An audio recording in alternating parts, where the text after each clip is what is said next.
ఇదిగో యూదా గోత్రపు సింహము. ఇది మన రక్షకుడైన యేసుక్రీస్తును గూర్చిన గొప్ప వాగ్దానం. దేవుడు యుగయుగాల నుండి సిద్ధపరచిన రక్షణ ప్రణాళిక ఒక స్త్రీ వంశావళి ద్వారా ఎలా నెరవేరిందో పరిశీలించడం ఆశ్చర్యం కలిగిస్తుంది. ఈమె యేసు ప్రభువు తల్లి అయిన మరియ.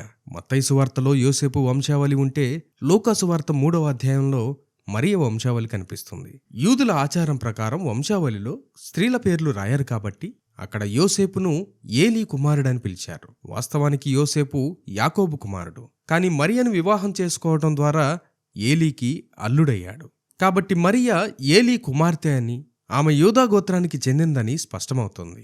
కొందరికి ఒక సందేహం రావచ్చు. ఎలిజబెత్ లేవి గోత్రానికి చెందిన యాజక వంశస్థురాలు కదా, మరి ఆమెకు మరియ ఎలా బంధువవుతుంది అని. వాస్తవానికి తండ్రిని బట్టి గోత్రం నిర్ణయించబడుతుంది. ఎలిజబెత్ తండ్రి లేవీయుడు, కానీ ఆమె తల్లి వేరే గోత్రానికి చెంది ఉండొచ్చు. అలాగే మరియ తల్లి లేవీయురాలు అయి ఉండొచ్చు. తద్వారా వారు బంధువులయ్యారు. కానీ మరియ తండ్రి మాత్రం ఖచ్చితంగా యూదా గోత్రంలోని దావీదు వంశస్థుడే. దేవుడు తన కుమారుని ఈ లోకానికి పంపినప్పుడు ప్రవచనాలు నెరవేరునట్లు చూశాడు. గాబ్రియేలు దూత మరియతో, దేవుడైన ప్రభువు ఆయన తండ్రి అయిన దావీదు సింహాసనమును ఆయనకిచ్చును అని చెప్పాడు. లూకా వంశావళి యేసును దావీదు నుండి, అబ్రహాము నుండి చివరకు ఆదాము వరకు చూపిస్తుంది.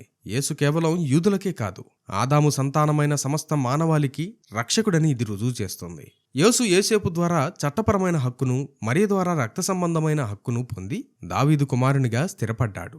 మరియ వంశావళి దేవుని నమ్మకత్వాన్ని చాటుతుంది. వేల సంవత్సరాల క్రితం అబ్రహాముకు, దావీదుకు దేవుడు ఇచ్చిన మాటను ఒక సామాన్య స్త్రీ అయిన మరియ ద్వారా నెరవేర్చాడు. దేవుని ప్రణాళిక ఎంత ఖచ్చితమైనదో ఇది గుర్తు చేస్తుంది.